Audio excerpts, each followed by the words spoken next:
Hello नमस्कार दोस्तों, कैसे हैं आप लोग। उम्मीद है सभी लोग बहुत ही अच्छे होंगे। जैसा कि इस बीच आप लोग का 2 जून से शुरू हो चुका है polytechnic entrance exam JEE cup 2026 का पेपर शुरू हो चुका है। तो मैं आप लोग के साथ लगातार जुड़ा हुआ हूँ और कल 2 वीडियो मैं रात में डाल चुका था आप लोग के लिए, उसको आप लोग जाइए देखिए और खूब सारा प्यार दिखाइए।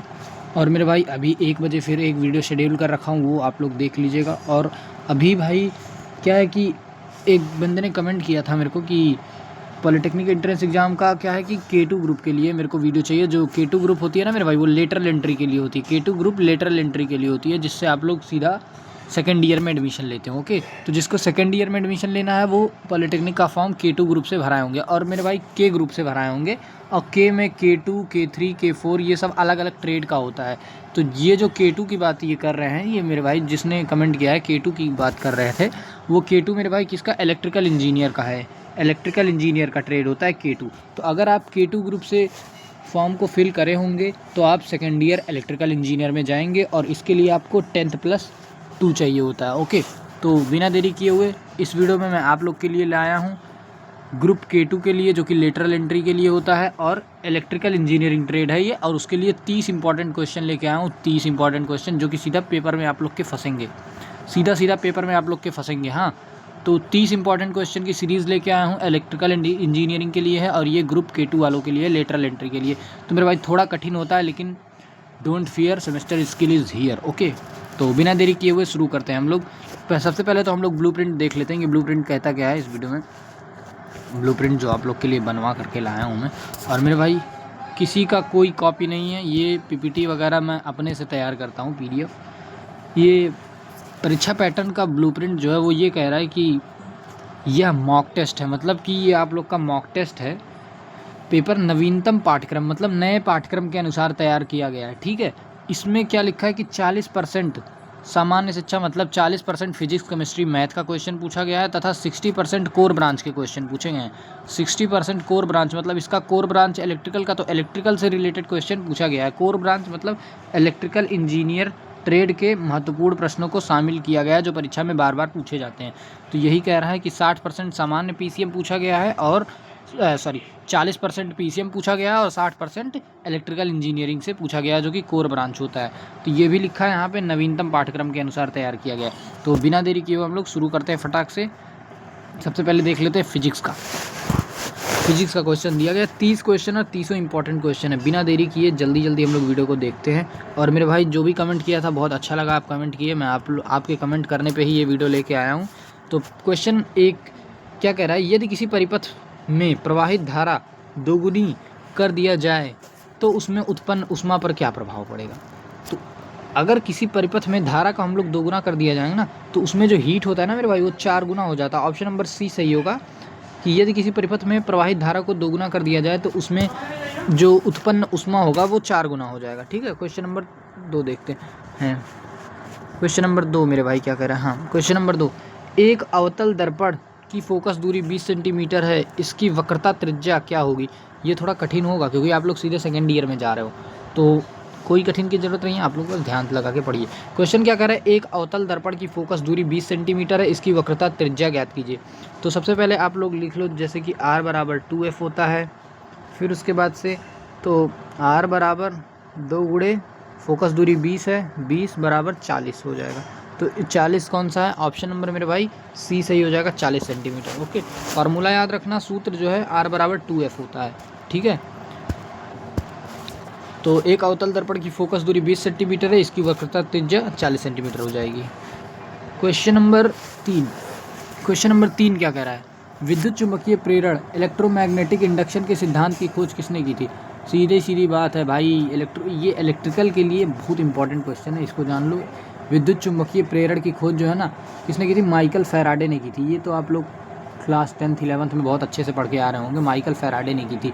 ये क्या लिखा हुआ है यहाँ पे, माइकल फैराडे ने 1831 में विद्युत चुम्बकीय प्रेरण की खोज की थी, जिस पर हमारे जनरेटर और ट्रांसफार्मर काम करते हैं। ये जान लीजिएगा, ट्रांसफार्मर में हम लोग का इलेक्ट्रोमैग्नेटिक इंडक्शन पर काम करता है ट्रांसफार्मर हम लोग का। ठीक है, क्वेश्चन नंबर देखते हैं 4। क्वेश्चन नंबर 4 क्या कर रहा है, अस्पष्ट दृष्टि की न्यूनतम दूरी एक सामान्य मानव आँख के लिए कितनी होनी चाहिए। इसका आंसर हो जाएगा ऑप्शन नंबर A 25 मीटर होनी चाहिए। स्पष्ट दृष्टि की न्यूनतम दूरी जो है एक सामान्य मानव आँख के लिए 25 मीटर होनी चाहिए, ठीक है। और क्वेश्चन नंबर 5वां, यहाँ से आप लोग का केमिस्ट्री का शुरू हो जाता है। केमिस्ट्री का क्वेश्चन नंबर 5, आधुनिक आवर्त सारणी में तत्वों को किसके बढ़ते क्रम में व्यवस्थित किया गया है? इसका आंसर हो जाएगा ऑप्शन नंबर बी, परमाणु क्रमांक के बढ़ते क्रम में हम लोग तत्वों को व्यवस्थित किया गया है, ठीक है। मोसले के आधुनिक आवर्त सारणी के अनुसार तत्वों के गुणधर्म उनके परमाणु क्रमांक के आवर्ती फलन होते हैं। क्वेश्चन नंबर 6, उदासीनी अभिक्रिया न्यूट्रलाइजेशन रिएक्शन में क्या बनता है? तो उदासीनी अभिक्रिया में हम लोग का लवण और जल बनता है। ऑप्शन नंबर सी सही होगा। उदासीनी अभिक्रिया में लवण और जल बनता है मेरे भाई। ये यहाँ पे लिखा भी रखा है, अम्ल और क्षार आपस में क्रिया करके, अम्ल और क्षार जब आपस में क्रिया करते हैं तो लवण और जल मतलब साल्ट और वाटर बनाते हैं। जैसे कि यहाँ पे आप लोग देख लीजिए लिखा हुआ है HCl + NaOH जब अभिक्रिया करेंगे तो आप लोग का देगा NaCl + H2O। तो उदासीनी अभिक्रिया में जो होता है ना लवण और जल देता है, नमक और मतलब साल्ट और पानी बना के देता है, ठीक है। क्वेश्चन नंबर 7, शुद्ध जल का pH मान कितना होता है मेरे भाई? शुद्ध जल का pH मान 7 होता है, ये जान लीजिए, शुद्ध जल का pH मान 7 होता है। क्वेश्चन नंबर 8, जंग का रासायनिक सूत्र क्या है? क्वेश्चन नंबर 8 क्या कह रहा है? जंग का रासायनिक सूत्र क्या है? तो जंग का रासायनिक सूत्र ये होगा option number C, Fe2O3 × XH2O। लोहे पर जंग लगना एक ऑक्सीकरण अभिक्रिया है और इसका रासायनिक नाम हाइड्रेटेड फेरिक ऑक्साइड होता है, जिसको हम लोग इससे दर्शाते हैं Fe2O3 × XH2O। Okay, question number, यहाँ से मैथ का शुरू हो जाता है मेरे भाई, तो इसको ध्यान लगा के समझना और नहीं समझ में आए तो कॉपी कलम लेके बैठना, ओके, ठीक है। तो क्या कह रहा है, मैथमेटिक्स शुरू है और क्वेश्चन नंबर 9 तो इम्पॉर्टेंट है मैथमेटिक्स, ये जान लेना। अभी तक सारा इंपॉर्टेंट था लेकिन ये और इम्पॉर्टेंट है, इंजीनियर और मैथ पढ़ना पड़ेगा। तो मैं आप लोग के लिए प्रूफ भी लेके आया हूँ, परेशान मत होना। क्वेश्चन दिया, यदि समीकरण x² - kx + 4 = 0 है तो वास्तविक और समान हो तो k का मान क्या होगा? तो इसमें k का मान सबसे पहले यहाँ पे आंसर लिख रखा है 4, लेकिन अभी इसको प्रूफ कराते हैं, देखते हैं कैसे आया 4, ठीक है मेरे भाई। तो यहाँ पे सबसे पहले समान मूलों के लिए विविधकर जो होता है ये हम लोग का ये होता है d बराबर, यहाँ पे लिख रखा है d बराबर b² - 4ac बराबर 0 होता है। ये होता है समान मूलों के लिए, समान मूलों के लिए विविधकर होता है मेरे भाई, ठीक है। तो अतः ये क्वेश्चन दिया है तो वही क्वेश्चन हम लोग फार्मूला पे रख देंगे, जैसे d बराबर b² - 4ac = 0 है तो वही फार्मूला पे रख दो मेरे भाई। यहाँ पे क्या लिखा है कि देख लो, एक मिनट, हाँ थोड़ा देख लो, समझने की बात है, मैथ है, थोड़ा टाइम लगेगा तो आराम से पढ़ना। k² माइनस ये स्क्वायर है, k² - 4, 4 का 1 से गुणा करेंगे 4 हो जाएगा, -4 × 4 = 0, ये हो जाएगा हम लोग का फॉर्मूला पे रख लिए। तो अभी इसका आंसर मेरे भाई क्या आ जाएगा कि 4 के नाम 4, 4 चौके 16, तो इसका आंसर आ जाएगा 16 बराबर के, तो इसका आंसर हो जाएगा मेरे भाई 16 और 16 का वर्ग 4 चौके 16, अंडर रूट में 16 इसका आंसर आ जाएगा, ठीक है मेरे भाई। नहीं दिख रहा होगा आप लोग को, रुक जाइए, मैं थोड़ा, यहाँ तक आप लोग लिख चुके तो यहाँ पे अब डायरेक्ट आप लोग आंसर लिख सकते हैं 16, और करड़ी में कोई रहता है तो इस पर हम लोग प्लस और माइनस का चिन्ह लगा देते हैं। तो ये हो गया आप लोग का प्रूफ, देख लीजिए यहाँ पे लिख भी रखा है इस तरह से और इसी फार्मूले पे ये है, ठीक है। तो क्वेश्चन यही दे रखा है कि x² - kx + 4 = 0 है, तो इसमें k का मान बताइए। तो k का मान मेरे भाई इसमें क्या हो जाएगा, k का मान जो है +-4, ऑप्शन नंबर बी सही होगा, इस फार्मूले पे लगा लेंगे आप लोग। क्वेश्चन नंबर 10वां देखते हैं, tan थीटा बराबर, क्वेश्चन नंबर 10वां क्या कह रहा है, tan थीटा बराबर 4/3 है तो sin थीटा का मान ज्ञात कीजिए। तो सबसे पहले तो इसको मैं अच्छे से एक्सप्लेन करता हूँ, परेशान होने की जरूरत बिल्कुल नहीं, ठीक है। तो सबसे पहले तो आप लोग एक वो बना लें, क्या कहते हैं, त्रिभुज, थोड़ा और साइड में बनाओ, ये एक त्रिभुज हो गया,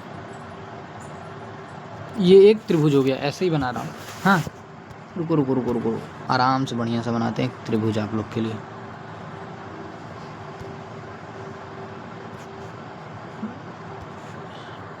ये हो गया त्रिभुज। तो tan थीटा, सबसे पहले आप लोग लाल बटे कक्का पढ़े ही होंगे मेरे भाई, लाल बटे कक्का आप लोग पढ़े ही होंगे। इसमें पाइथागोरस थ्योरम लगेगा, कहीं भी अगर tan दिया है तो साइन का मान ज्ञात करना, या cos दिया साइन, कहीं भी अगर मान ज्ञात करने का आ जाएगा ना तो आप लोग सीधा पाइथागोरस थ्योरम लगा देना, आसानी से लग जाएगा। मैथ है तो थोड़ा ध्यान से समझो, लाल बटे कक्का वाला फार्मूला आप लोग लगाओगे, ओके।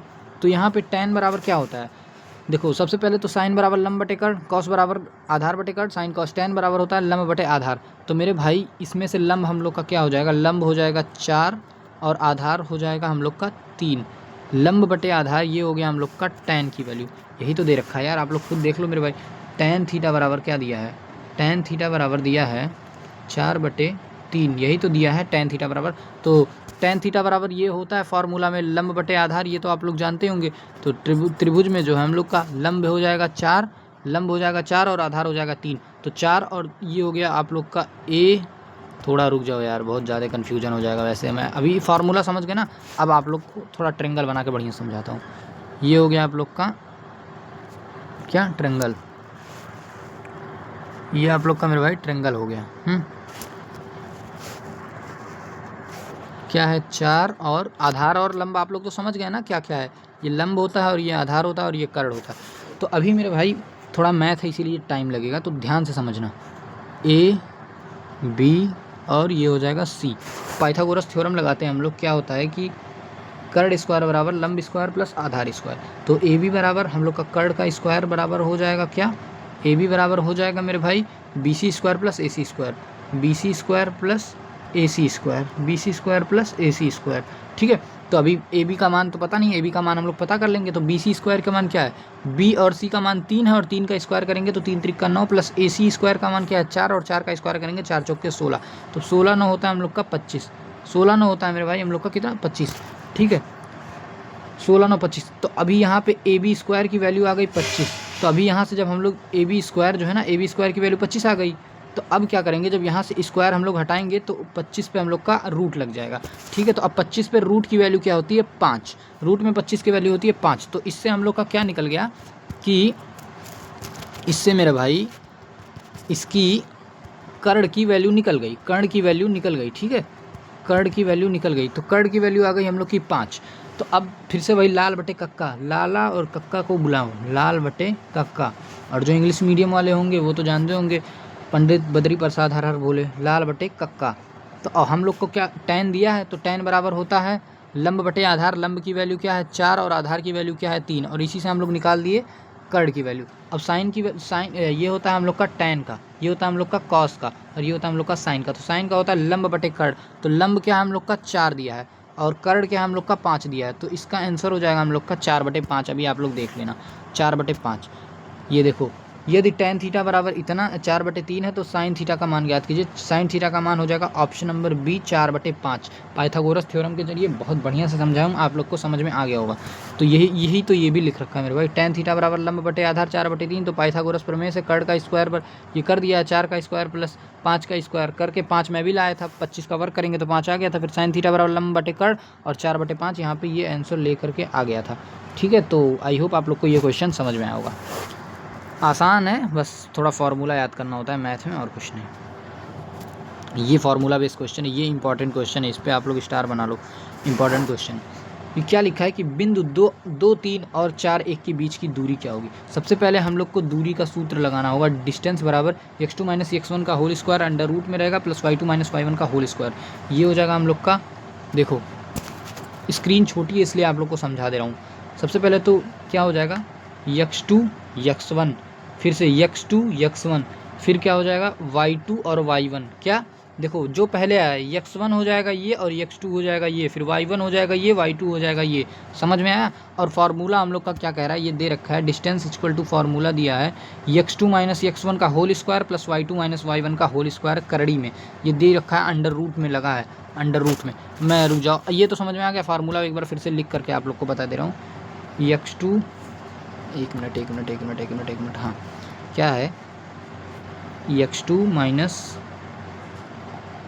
- x1 का whole square plus y2 - y1 का होल स्क्वायर। ठीक है मेरे भाई, ये हो गया। और ये जो है ना हम लोग का करड़ी में है, तो इसी पे आप लोग फार्मूला रख लेंगे। अब यही तो मैं आप लोग को अभी बताया हूँ, ये मैं आप लोग को बता रखा हूँ। ये हो गया आप लोग का क्या x1, ये x2, ये y1, ये y2। अब इसी पे आप लोग फार्मूला रख के निकाल लो। रुको यार 2 मिनट लगेगा, वहीं निकल। मैथ है तो बढ़िया से एक्सप्लेन करूँगा, बता रखा हूँ कि बहुत ईजीएस्ट वे में आप लोग को बताऊँगा। तो देखो सबसे पहले x2 क्या है, x2 3 है। 1 मिनट, हाँ x2 क्या है हम लोग का 3 माइनस, और x1 क्या है 2, 3 माइनस 2 का होल स्क्वायर कर, फिर उसके बाद क्या है 3 माइनस 2 का होल स्क्वायर किया, फिर उसके बाद से प्लस y2 माइनस y1। तो y2 माइनस y1 क्या है मेरे भाई, y2 माइनस y1, y2 की वैल्यू 1 और y1 की वैल्यू 4 माइनस 4, इसका भी स्क्वायर है, इसका भी स्क्वायर है, ठीक है।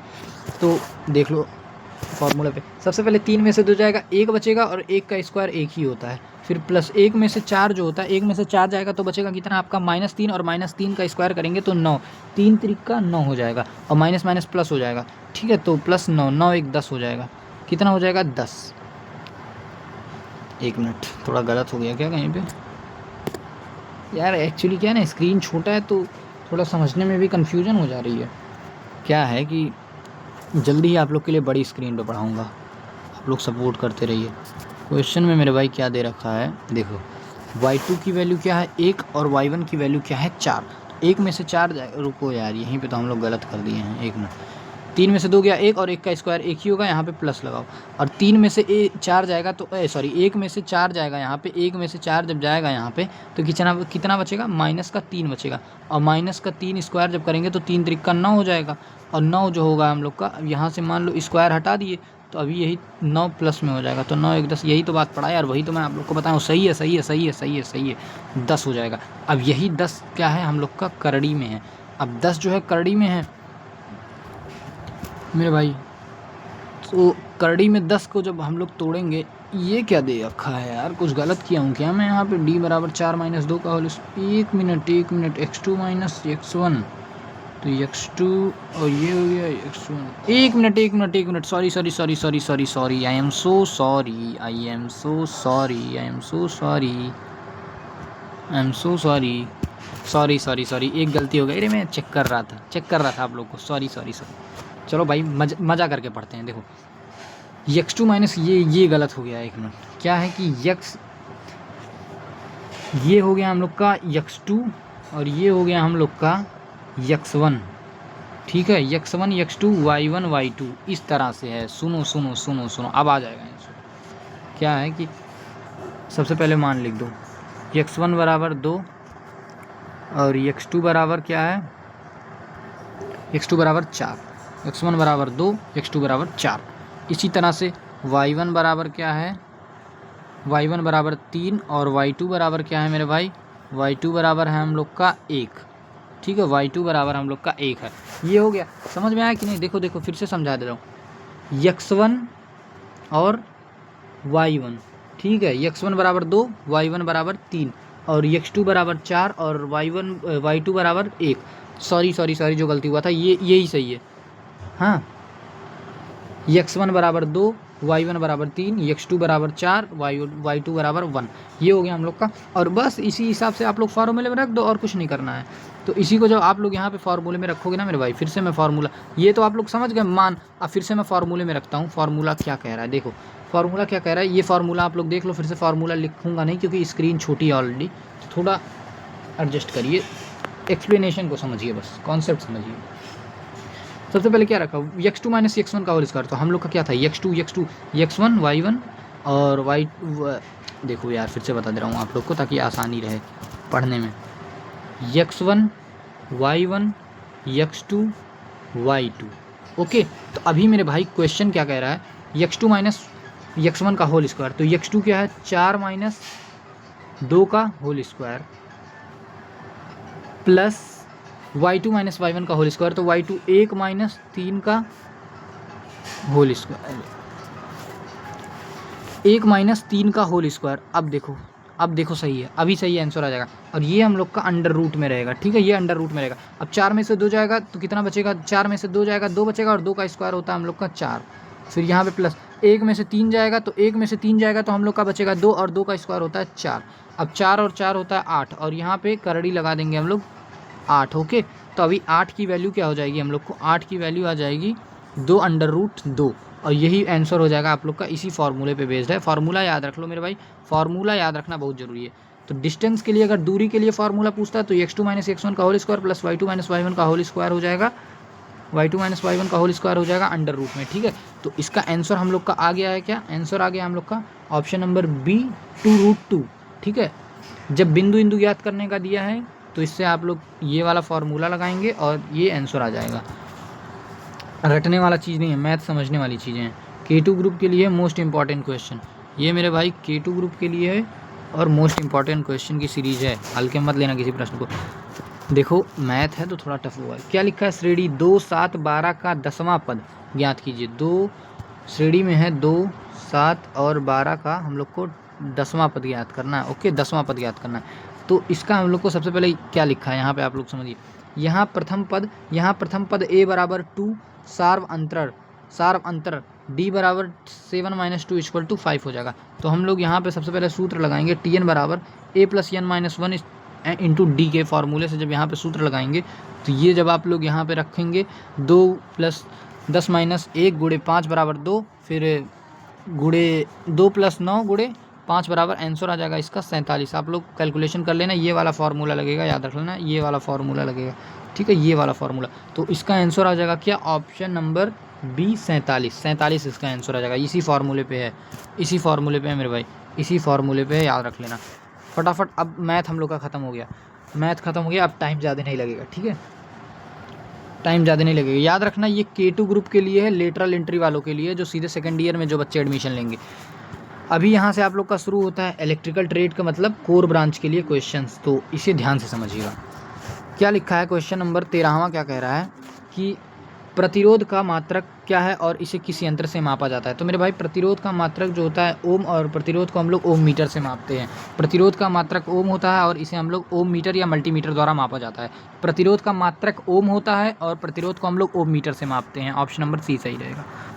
फिर क्वेश्चन नंबर 14 क्या कह रहा है, क्वेश्चन नंबर 14, घरों में वायरिंग में सभी उपकरण जैसे पंखा बल्ब किस क्रम में जुड़े होते हैं। ये इंपॉर्टेंट क्वेश्चन है, स्टार बना लीजिए मेरे भाई, एक बार SS टाइप कर देना कमेंट में। हाँ, तो क्या लिखा है, घरों में वायरिंग में सभी उपकरण जैसे पंखा हो गया, बल्ब हो गया, ये किस क्रम में जुड़े होते हैं, श्रेणी क्रम या समांतर क्रम में। तो इसका आंसर हो जाएगा हम लोग का कि ऑप्शन नंबर बी समांतर क्रम में जुड़े होते हैं, ठीक है। इसका आंसर हो जाएगा ऑप्शन नंबर बी। घरों में जो वायरिंग की जाती है जैसे पंखा, बल्ब, टीवी, फ्रिज, ये सब हम लोग का समांतर क्रम में जुड़ा रहता है। समांतर मतलब ऐसे ऐसे ऐसे जुड़ा रहेगा आप लोग का, इस तरह से समांतर क्रम में जुड़ा रहेगा, ताकि एक ही धारा, समान धारा सब में प्रवाहित हो सके। यही धारा आप लोग की इसमें भी जाएगी, यही धारा इसमें भी जाएगी, यही धारा इसमें भी जाएगी, ठीक है।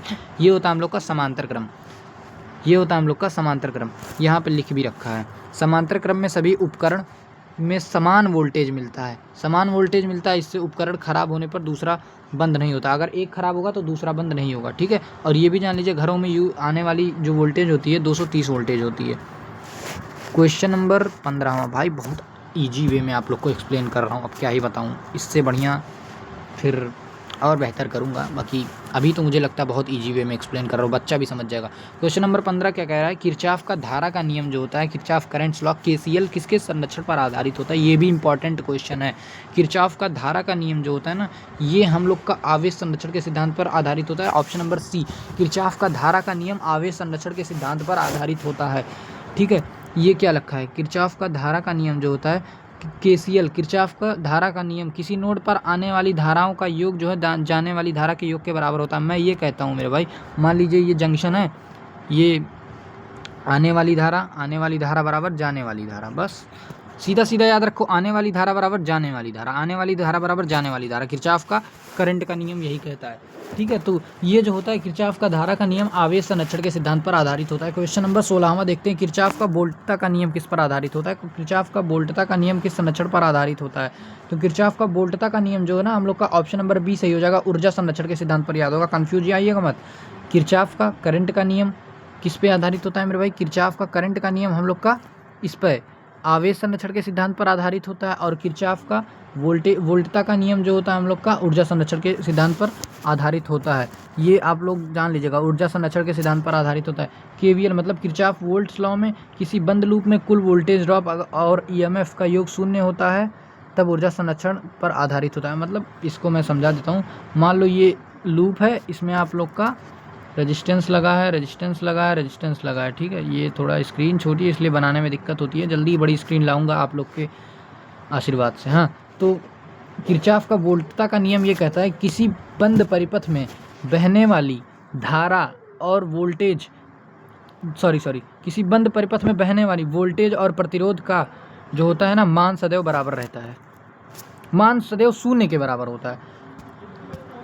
वोल्टेज और किसका मान, प्रतिरोध मतलब रेजिस्टेंस का मान जो होता है इक्वल टू शून्य के बराबर होता है। ये आप लोग स्क्रीनशॉट ले लीजिएगा। किरचॉफ का वोल्टता का नियम कहता है। तो वही कह रहा है किरचॉफ का वोल्टता का नियम किस पर आधारित होता है, किरचॉफ का वोल्टता का नियम ऊर्जा के संरक्षण के सिद्धांत पर आधारित होता है। ठीक है मेरे भाई, क्वेश्चन नंबर 17 देखते हैं। एक ट्रांसफार्मर, अभी आप लोग को पढ़ाए ऊपर ही, एक ट्रांसफार्मर किस सिद्धांत पर कार्य करता है। जो ट्रांसफार्मर होता है हम लोग का किस सिद्धांत पर कार्य करता है, तो ट्रांसफार्मर हम लोग का म्यूचुअल इंडक्शन के सिद्धांत पर आधारित होता है। ट्रांसफार्मर म्यूचुअल इंडक्शन के सिद्धांत पर आधारित होता है। ठीक है, ट्रांसफार्मर जो होता है हम लोग का म्यूचुअल इंडक्शन के सिद्धांत पर आधारित होता है। यहाँ पे लिखा है ट्रांसफार्मर में 2 वाइंडिंग होती है। ट्रांसफार्मर में 2 वाइंडिंग होती है। प्राइमरी वाइंडिंग, कलर चेंज कर लिया जाए, काफ़ी देर से एक ही कलर में लगे हुए हैं। हाँ, तो ट्रांसफार्मर में 2 वाइंडिंग होती है। प्राइमरी वाइंडिंग में सप्लाई देने पर म्यूचुअल इंडक्शन के कारण सेकेंडरी वाइंडिंग में वोल्टेज उत्पन्न होता है। ट्रांसफार्मर अच्छे से पढ़ा रखा हूँ आप लोग को, और अगर आप लोग एक बार फिर से कमेंट करेंगे तो ट्रांसफार्मर पे एक डिटेल्ड वीडियो लाऊंगा जो कि बढ़िया से 1 घंटे में टाइप ऑफ ट्रांसफार्मर, ट्रांसफार्मर काम कैसे करता है, क्या ट्रांसफार्मर के बारे में ए से लेकर के जेड तक सारी जानकारी पढ़ा दूंगा। मैं खुद इलेक्ट्रिकल ब्रांच का हूँ तो बता सकता हूँ आप लोग को। ठीक है, अभी देखते हैं क्वेश्चन नंबर 18 में। ट्रांसफार्मर की कोर को लेमिनेटेड क्यों किया जाता है, ट्रांसफार्मर की कोर को लेमिनेटेड क्यों किया जाता है, 18 क्वेश्चन कह रहा है। तो इसमें ये हो जाएगा ऑप्शन नंबर बी सही हो जाएगा। ट्रांसफार्मर की कोर को हम लोग लेमिनेटेड इसलिए करते हैं जिससे भंवर धारा की हानि कम करने के लिए हम लोग ट्रांसफार्मर की कोर को लेमिनेटेड करते हैं। यहाँ पे लिख रखा है पतली पतली पत्तियों का उपयोग करके कोर का प्रतिरोध बढ़ता है जिससे एडी करंट जो होती है ना, एडी करंट लॉस घट जाता है। ठीक है, जिससे एडी करंट लॉस घट जाता है। तो क्वेश्चन क्या कह रहा है, ट्रांसफार्मर की कोर को लेमिनेटेड क्यों किया जाता है। तो ट्रांसफार्मर की कोर को लेमिनेटेड इसलिए किया जाता है कि जिससे भंवर धारा की हानि जो होती है उससे कम किया जा सकता है भंवर धारा की हानि। गला सूख गया। क्वेश्चन नंबर 19, भारत में घरेलू एसी सप्लाई आवृत्ति कितनी होनी चाहिए। देखो, भारत में जो होती है घर में आने वाली एसी सप्लाई की फ्रीक्वेंसी मतलब आवृत्ति जो होती है ना 50 हर्ट्ज होनी चाहिए। एसी सप्लाई की फ्रीक्वेंसी जो है 50 हर्ट्ज होनी चाहिए, और अमेरिका जैसे देशों में 60 हर्ट्ज होनी चाहिए। भारत में 50 हर्ट्ज होनी चाहिए एसी सप्लाई की फ्रीक्वेंसी, और अमेरिका में 60 हर्ट्ज होनी चाहिए। क्वेश्चन नंबर कहाँ पहुँचे थे, 19 हो गया। हाँ, क्वेश्चन नंबर 20, दिष्ट धारा मतलब डीसी सप्लाई जो है, डीसी सप्लाई की आवृत्ति कितनी होनी चाहिए। तो डीसी सप्लाई की आवृत्ति जो हम लोग की 0 होनी चाहिए, क्योंकि डीसी धारा का मान जो है ना दिशा और समय के साथ बदलता नहीं है, इसलिए इसकी आवृत्ति 0 होती है। तो डीसी धारा का मान समय और दिशा के साथ बदलता नहीं है, इसलिए इसकी आवृत्ति 0 होती है। क्वेश्चन नंबर 21 क्या कह रहा है, सुरक्षा के दृष्टिकोण से बिजली के फ्यूज तार की क्या विशेषता होनी चाहिए। तो मेरे भाई, सुरक्षा के दृष्टिकोण से बिजली के फ्यूज तार का जो होता है ना उच्च प्रतिरोध और गलनांक कम होना चाहिए। ऑप्शन नंबर सी सही हो जाएगा। हाई रेजिस्टेंस एंड गलनांक उसका जो है ना कम होना चाहिए। यही लिखा है कि गलनांक कम होने से ओवरलोड या शॉर्ट सर्किट होने पर फ्यूज तार तुरंत पिघल जाता है और परिपथ को तोड़ देता है। जब फ्यूज तार पिघल जाएगा तो परिपथ को तोड़ देगा। तो सुरक्षा के दृष्टिकोण से फ्यूज तार की विशेषता जो हम लोग की गलनांक उसका कम होना चाहिए और रेजिस्टेंस जो है हाई होना चाहिए, जिससे कि ओवरलोड होने पर फ्यूज तार तुरंत पिघल जाए और परिपथ को तुरंत ब्रेक कर दे ताकि आगे सप्लाई ना जा सके। अगर डिजिटल बोर्ड होता ना तो और अच्छे से एक्सप्लेन करता है। क्वेश्चन नंबर 22, अरे यार इलेक्ट्रिकल ब्रांच का मैं खुद स्टूडेंट रहा हूँ, 3rd ईयर में हूँ अभी, तो भाई ये सब बहुत अच्छे से पता है, बहुत डिटेल में एक्सप्लेन कर सकता हूँ, डिटेल में। क्वेश्चन नंबर 22 क्या कह रहा है, भाई डिजिटल बोर्ड आएगा, जल्दी ही आएगा, या वाइट बोर्ड आएगा। आप लोग बस सपोर्ट करते रहिए, सब्सक्राइब कर दीजिए चैनल को और वीडियो को लाइक करते रहिए, आप ही लोग के बदौलत जो होगा। क्वेश्चन नंबर 22 क्या कह रहा है, अर्धचालक मतलब सेमीकंडक्टर पदार्थ जैसे सिलिकॉन और जर्मेनियम की संयोजकता कितनी होनी चाहिए। तो मेरे भाई सिलिकॉन और जर्मेनियम की संयोजकता जो हम लोग की 4 होनी चाहिए, जान लीजिए। अर्धचालक पदार्थ में सिलिकॉन और जर्मेनियम की संयोजकता 4 होनी चाहिए। ठीक है। क्वेश्चन नंबर 23 क्या कह रहा है, ये सब इलेक्ट्रिकल ब्रांच का क्वेश्चन है, कोर ब्रांच का, K2 ग्रुप के कोर ब्रांच का क्वेश्चन है। क्वेश्चन नंबर 23, पी प्रकार का अर्धचालक बनाने के लिए शुद्ध सिलिकॉन में से किस प्रकार की अशुद्धि मिलाई जाती है। तो मेरे भाई इतना जान लो, पी एन जंक्शन की बात हो रही है, तो पी टाइप के लिए हम लोग का और एन टाइप के लिए। तो सबसे पहले आप लोग जान लो, एन टाइप के लिए हम लोग 5 संयोजकता वाला इलेक्ट्रॉन लेते हैं और पी टाइप के लिए हम लोग 3 संयोजकता वाला इलेक्ट्रॉन लेते हैं। तो इसका आंसर हो जाएगा ऑप्शन नंबर बी, त्रिसंयोजी। इसके यहाँ पे लिखा भी रखा है कि त्रिसंयोजी अशुद्धि जैसे बोरान, एल्युमिनियम, ये सब का संयोजकता होता है 3 होता है। ठीक है, एल्युमिनियम की संयोजकता मिलाने से क्रिस्टल में होल्स की संख्या बढ़ जाती है जिससे करंट का फ्लो होता है। ठीक है, ये सब बढ़िया से एक्सप्लेन करूँगा यार, आप लोग बस आओ तो एक बार जुड़े तो रहो हमारे साथ, बढ़िया से एक्सप्लेन करूँगा। वीडियो भी ये सब की आएगी, P N junction, transformer, electrical branch बढ़िया से एकदम पूरा खोद देंगे। तो क्वेश्चन ये कह रहा है पी प्रकार का अर्धचालक पी टाइप सेमीकंडक्टर बनाने के लिए शुद्ध सिलिकॉन में किस प्रकार की अशुद्धि मिलाई जाती है? तो ऑप्शन नंबर बी सही होगा, त्रिसंयोजी मतलब ट्राईवैलेंट। बताया हूँ, पी वाले में 3 और एन वाले में 5, और ये पी और एन जब मिलता है तो आप लोग का पी एन जंक्शन डायोड बनता है। क्वेश्चन नंबर 24वां क्या कह रहा है, ये सेकंड ईयर में जब आप लोग एडमिशन लोगे बहुत उपयोगी है, बहुत। अगर आप लोग को ये सब नहीं पता तो बहुत मुश्किल होगा आप लोग को पढ़ने के लिए, ये जान। तो इसको ध्यान लगा के पढ़ना है। सिर्फ यही नहीं है कि आप लोग एंट्रेंस एग्जाम क्रैक कर लो, ये सब जानना भी जरूरी है लेटरल एंट्री वालों के लिए। सीधे आप लोग सेकंड ईयर में आ रहे हो, हाँ सेकंड ईयर में आ रहे हो तो जानना बहुत ज़रूरी है। क्वेश्चन नंबर 24 क्या कह रहा है कि एक आदर्श अमीटर मतलब आइडियल अमीटर और आइडियल वोल्ट मीटर का प्रतिरोध क्रमशः होना चाहिए।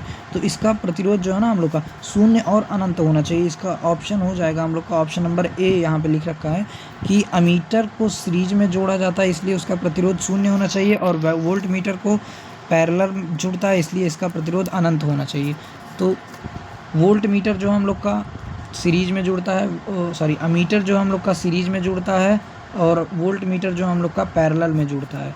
तो सीरीज वाले का जो हम लोग का प्रतिरोध शून्य होता है और क्या बोलते हैं वोल्ट मीटर का प्रतिरोध हम लोग का अनंत हो। एक मिनट, हाँ ये पैरेलल, तो इसका रेजिस्टेंस जो हम लोग का कितना होता है, शून्य होता है, और वोल्ट मीटर का रेजिस्टेंस हम लोग का इनफाइनाइट होता है। तो ऑप्शन नंबर इसका सही हो जाएगा ए, शून्य और अनंत। एक आदर्श अमीटर और आदर्श वोल्ट मीटर का प्रतिरोध शून्य और अनंत होता है, क्रमशः लगा याद रखना। क्वेश्चन नंबर 25, इलेक्ट्रिकल मशीनों में हिस्टेरेसिस लॉस मतलब हिस्टेरेसिस हानि को कम करने के लिए कोर किस धातु का बनाया जाता है? तो इसका हो जाएगा option number B, silicon steel का बनाया जाता है। यहाँ पे लिख रखा है सिलिकॉन स्टील का हिस्टेरेसिस गुणांक बहुत कम होता है जिससे चुंबकीय रिवर्सल के दौरान होने वाली ऊर्जा को नुकसान कम होता है। ठीक है, तो इलेक्ट्रिकल मशीन में हिस्टेरेसिस हानि को कम करने के लिए सिलिकॉन स्टील की आयरन का प्रयोग किया जाता है, सिलिकॉन स्टील का प्रयोग किया जाता है, याद रखिएगा सिलिकॉन स्टील का प्रयोग किया जाता है। क्वेश्चन नंबर 26 क्या कह रहा है, डीसी जनरेटर किस सिद्धांत पर काम करता है? डीसी जनरेटर जो हम लोग का फैराडे के विद्युत चुंबकीय प्रेरक पर कार्य करता है। जब कोई चालक चुंबकीय फ्लक्स को काटता है तो उसमें फैराडे के नियमानुसार गतिक प्रेरित विद्युत वाहक बल, बोले तो डायनेमिक इंड्यूस्ड ईएमएफ उत्पन्न होता है। ये सब यार सेकंड सेमेस्टर में आप लोग के FEEE सब्जेक्ट में। ठीक है, तो डीसी जनरेटर देखो, जनरेटर, ट्रांसफार्मर, डीसी मोटर, ये सब जो है ना हम लोग का किस पे काम करता है? फैराडे को विद्युत चुंबकीय प्रेरण पर। अगर आप लोग इलेक्ट्रिकल ब्रांच से हैं तो फैराडे चाचा को आप लोग नहीं भूलने वाले, इनका साथ आप लोग का 3rd ईयर तक रहने वाला है। तो डीसी जनरेटर जो है ना, डीसी जनरेटर हम लोग के फैराडे के विद्युत चुंबकीय प्रेरण पर काम करता है।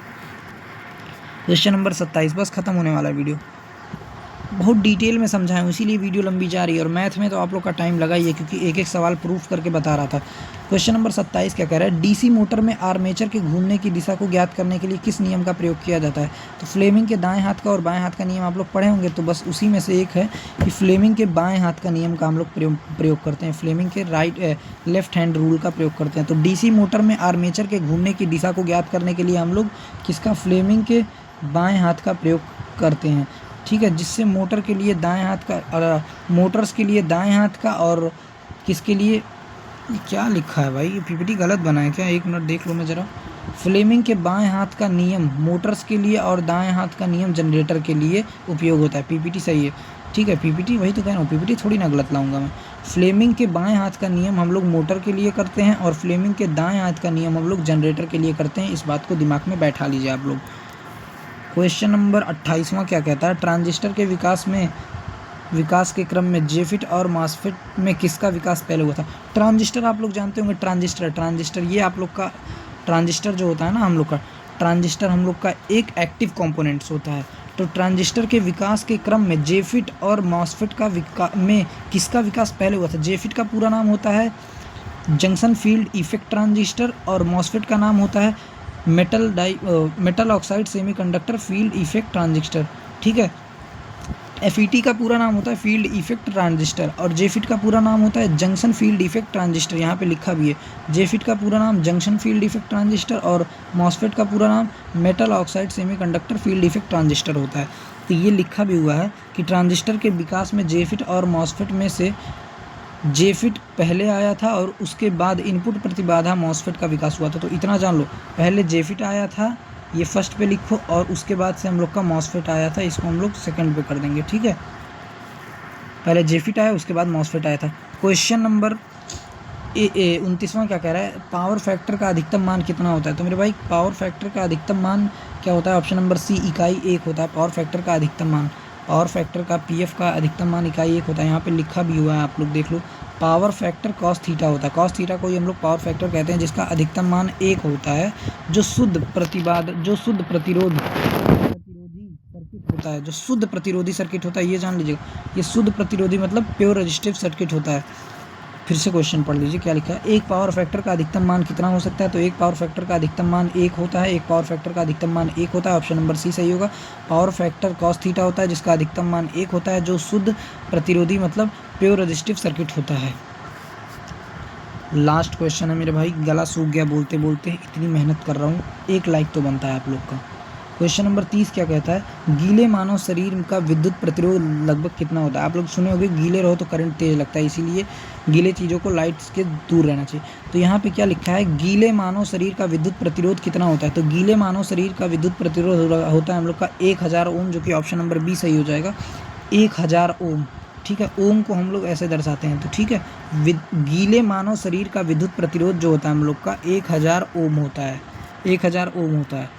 तो यहाँ पे लिखा भी है, सूखी त्वचा का प्रतिरोध बहुत अधिक होता है, लगभग 1 लाख ओम, लेकिन गीले शरीर का प्रतिरोध घटकर लगभग 1000 ही रह जाता है। तो सूखे का जो अगर पूछता है ना, तो सूखे का हम लोग 1 लाख ओम लिखेंगे, और लेकिन गीले का पूछेगा तो हम लोग 1000 ओम लिखेंगे, जो कि यहाँ पे लिखा है। गीले मानव शरीर का क्या लिखा है? गीले मानव शरीर का प्रतिरोध लगभग 1000 ओम होता है, ये हो गया ऑप्शन नंबर ए सही। तो सूखे मानव शरीर का हो जाएगा 1 लाख ओम और गीले मानव शरीर का 1000 ओम घट जाता है। तो ये हो गया आप लोग का K2 ग्रुप के लिए मोस्ट इंपॉर्टेंट क्वेश्चन मेरे भाई। K2 ग्रुप के लिए मोस्ट इंपॉर्टेंट क्वेश्चन, थोड़ा कठिन था लेकिन बहुत आराम से एक्सप्लेन किया, मुझे भी पढ़ाने में मज़ा आया। लेटरल एंट्री के लिए सीधे आप लोग से सेकेंड ईयर में जाओगे। तो 37 मिनट की वीडियो 2x पे देखिए, या आई डोंट नो, जिससे आप लोग को समझ में आए उतने पे स्पीड करके देखिएगा। तो मेरे भाई आई होप आप लोग को वीडियो पसंद आई, और अभी आप लोग को और भी ग्रुप की वीडियो चाहिए तो एक बार कमेंट जरूर करना। मैथ, फिजिक्स, केमिस्ट्री, और ये यहाँ पे लिखा है ना, ये लेके आऊँ 40% फिजिक्स केमिस्ट्री मैथ है, और फिर उसके बाद से इतना जो है आप लोग का कोर ब्रांच है 60%। तो आई होप आप लोग को वीडियो पसंद आया होगा, पसंद आया, समझ में आया अगर आप लोग को ये कॉन्सेप्ट, तो एक बार वीडियो को लाइक ज़रूर कर देना मेरे भाई, लाइक ज़रूर कर देना। तो मिलते हैं जल्दी ही किसी और वीडियो के साथ, तब तक के लिए thank you so much for watching, bye. और अगर आप लोग को और भी किसी ब्रांच की वीडियो चाहिए तो एक बार कमेंट ज़रूर करना, ठीक है। Thank you so much guys, मिलते हैं और वीडियो के साथ, बाय बाय।